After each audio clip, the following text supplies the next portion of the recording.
नमस्कार, मैं अंजना और आप देख रहे हैं कर्म कसौटी न्यूज। आइए रुक करते हैं आज की बड़ी खबर पर। भारत के एक्शन से गिड़गिड़ाने लगा पाकिस्तान। आईएसआई चीफ और एनएसए ने अजीत डोभाल को किया फोन, क्या हुई बात।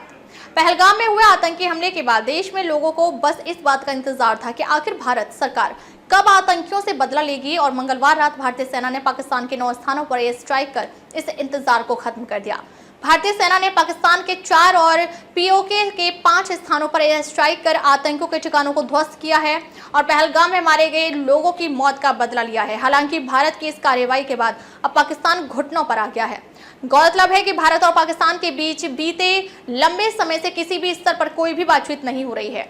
भारत की स्पष्ट नीति है कि आतंकवाद और बातचीत दोनों एक साथ नहीं चल सकता। इसलिए केंद्र की मोदी सरकार ने हर स्तर पर पाकिस्तान को बाइकआउट कर रखा है।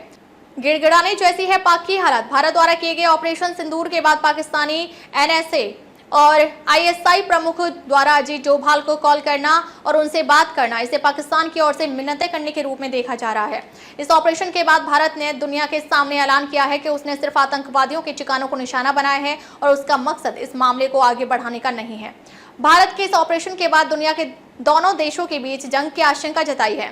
हालांकि वैश्विक समुदायों ने दोनों देशों से संयम बरतने की अपील की है। इस बीच पाकिस्तानी सीएम शहबाज शरीफ ने राष्ट्र के नाम एक संबोधन दिया है।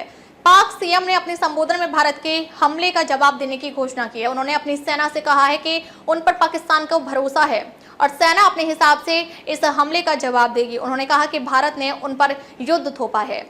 पहलगाम में हुए आतंकी हमले के बाद देश में लोगों को बस इस बात का इंतजार था कि आखिर भारत सरकार कब आतंकियों से बदला लेगी और मंगलवार रात भारतीय सेना ने पाकिस्तान के 9 स्थानों को स्ट्राइक कर इस इंतजार को खत्म कर दिया।